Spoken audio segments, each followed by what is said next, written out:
धर्मनगरी हरिद्वार में आज केंद्रीय गृह एवं सहकारिता मंत्री अमित शाह राज्य सरकार के 4 वर्ष पूर्ण होने के उपलक्ष्य में आयोजित कार्यक्रम जन जन की सरकार 4 साल बेमिसाल में प्रतिभाग करेंगे।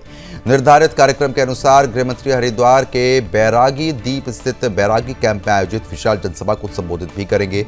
इस दौरान वे राज्य सरकार की उपलब्धियों पर आधारित विकास प्रदर्शनी और नूतन न्याय संहिताओं पर केंद्रीय राज्य स्तरीय प्रदर्शनी का उद्घाटन करेंगे। ये प्रदर्शनी 1 सप्ताह तक आम जनता के लिए खुली रहेंगी। हालांकि कार्यक्रम से पहले शुक्रवार शाम मुख्यमंत्री पुष्कर सिंह धामी ने कार्यक्रम स्थल का निरीक्षण कर तैयारियों का जायजा लिया।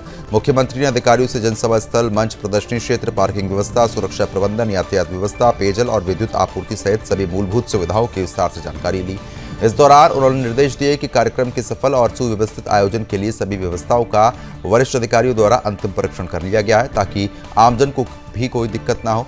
गृह मंत्री अमित शाह के आगमन को लेकर हरिद्वार शहर में काफी उत्साह है। कार्यक्रम स्थल बैरागी कैंप सहित पूरे शहर को सजाया गया है। कार्यकर्ताओं से लेकर आम नागरिकों में जबरदस्त जोश है। बीजेपी नेताओं का कहना है कि ये जनसभा ऐतिहासिक साबित होगी और इसमें बड़ी संख्या में लोगों की भागीदारी होगी। इसके अलावा गृह मंत्री अमित शाह इस अवसर पर राज्य के विकास से जुड़े कई महत्वपूर्ण परियोजनाओं का लोकार्पण और शिलान्यास भी करेंगे। इससे प्रदेश में बुनियादी ढांचे और विकास कार्यों को नई गति मिलने की उम्मीद है। मुख्यमंत्री के निरीक्षण के दौरान वन मंत्री सुबोध उनियाल, बीजेपी के प्रदेश संगठन मंत्री अजय कुमार, विधायक आदेश चौहान सहित कई वरिष्ठ अधिकारी, जनप्रतिनिधि उपस्थित रहेंगे।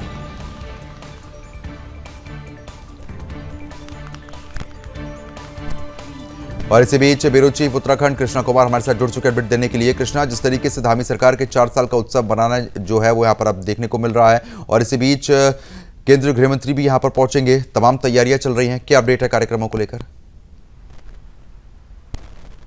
बिल्कुल प्रद्युमन, देखिए आज केंद्रीय गृह मंत्री अमित शाह जो है वो उत्तराखंड के दौरे पे लगभग 4.5 घंटे के आसपास वो हरिद्वार में रहने वाले हैं। 12:30 के आसपास उनका कार्यक्रम है कि वे जौलीग्रांट एयरपोर्ट पर पहुंचेंगे जहां मुख्यमंत्री पुष्कर सिंह धामी उनका स्वागत करेंगे, जिसके बाद वे हरिद्वार स्थित बैरागी कैंप में जाएंगे जहां एक बड़ी जनसभा का आयोजन जो है वो किया गया है, जिसमें वो संबोधित जनता को करेंगे। और आज से माना जा रहा है कि 2027 के चुनाव का जो है वो बिगुल अमित शाह जो है वो बजाने आ रहे हैं, क्योंकि बीजेपी कार्यकर्ता लगातार आम जनता को वहां पे जुटाने में लगे हुए हैं। करीब 1 लाख से ज्यादा कार्यकर्ता और आम जनता के रहने की जो है वो संभावना वहां पे जताई जा रही है। इसको लेकर सुरक्षा व्यवस्था को लेकर भी पूरे खासा इंतजाम जो है वो हरिद्वार में किए गए हैं। अगर हम अमित शाह की बात करते हैं तो वो अपने संबोधन के बाद वहां पे एक प्रदर्शनी का जो 4 साल में कार्यकाल हुआ है मुख्यमंत्री पुष्कर सिंह धामी के नेतृत्व में, उनकी एक प्रदर्शनी लगाई गई है जिसका वो अवलोकन वहां पे करेंगे और तमाम चीजें वो देखेंगे। अगर हम इसके बाद की बात करते हैं तो कार्यक्रम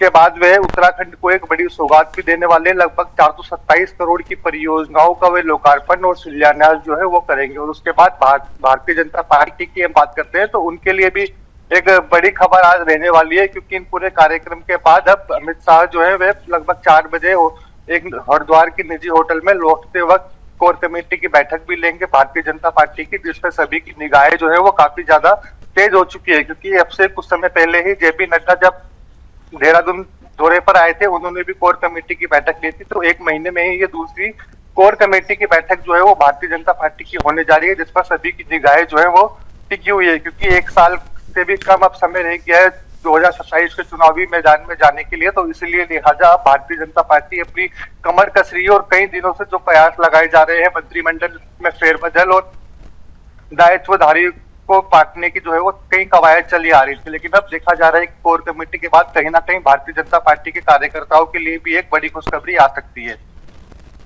बिल्कुल, कहीं ना कहीं बड़ी सौगात जो है वो भी यहाँ पर देखने को मिलेगी। साथ ही साथ जिस तरीके से आप बता रहे हैं कि सभी की जो उपस्थिति है वो भी यहाँ पर देखने को मिलेगी। और कौन कौन यहाँ पर पहुंच रहा है, कितने बजे से शुरुआत हो जाएगी?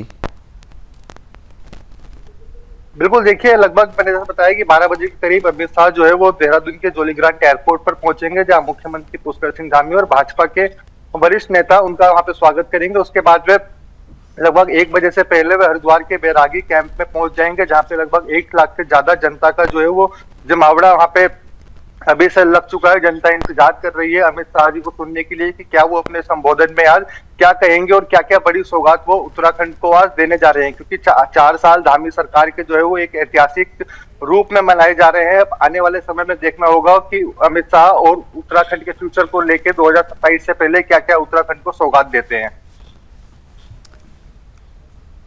कृष्णा, क्योंकि जिस तरीके से बड़ी सौगात का जो समय है वो यहाँ पर लगातार देखने को मिल रहा है, उससे पहले भी लगातार देखने को मिला है कि जब भी बड़े नेताओं के जो बीजेपी का शीर्ष नेतृत्व है, जब भी यहाँ पर दौरे होते हैं तो सौगात यहाँ पर निश्चित तौर पर मिलती है। फिलहाल जो बीजेपी के नेता है उनका और क्या कुछ कह रहा है, कोई बातचीत आपकी हो पाई थी इस दौरे से संबंधित? बिल्कुल, देखिए केंद्रीय गृह मंत्री अमित शाह के आने से जो है वो तमाम भारतीय जनता पार्टी के नेता और कार्यकर्ता उन सभी में एक तरीके से खुशी की लहर है, क्योंकि जब भी कोई बड़ा नेता केंद्र से आता है तो वो कोई ना कोई बड़ी सौगात जो है वो राज्य को देके जाता है। तो ऐसे में कार्यकर्ताओं को और आम जनता को काफी ज्यादा उम्मीद जो है एक केंद्रीय मंत्री से रहती है कि क्या इस आपदा प्रदेश क्षेत्र में जो है वो क्या क्या राहत देते हैं, क्योंकि पहाड़ से लेकर मैदान तक कई समस्याएं जो है वो हर वर्ष मॉनसून के दौरान देखी जाती है। तो ऐसे में जनताओं को तमाम उम्मीद होती है कि उनके भले के लिए सरकार क्या क्या कार्य करेगी। अगर हम उत्तराखंड की बात करते हैं तो मुख्यमंत्री पुष्कर सिंह धामी के नेतृत्व में तमाम बड़े बड़े कार्य किए गए हैं। चाहे हम यूसीसी की बात करें, चुनाव से 2 दिन पहले उन्होंने वादा किया था अगर सरकार आती है तो हम यूसीसी कानून उत्तराखंड में लागू करेंगे। तो ठीक 2.5 साल में ही धामी सरकार ने जो है वो यूसीसी उत्तराखंड में लागू कर दिया। इसके साथ ही हम नकल विरोधी कानून की बात करें या स्वास्थ्य में बेहतर व्यवस्थाओं की बात करें, ऐसे में धामी जो है वो अब तक नंबर 1 रहे हैं। तो आने वाले कार्यकाल में उनके देखा जा रहा है कि और बड़ी उपलब्धियां जो है वो उत्तराखंड के लिए लेके आ सकते हैं, क्योंकि प्रधानमंत्री नरेंद्र मोदी का भी यही कहना है कि आने वाला दशक उत्तराखंड का दशक होगा, तो उसको कायम चलो ठीक है कृष्णा, बहुत बहुत शुक्रिया तमाम जानकारी हमारे साथ साझा करने के लिए। खबर पर आप नजर बनाए रखिएगा।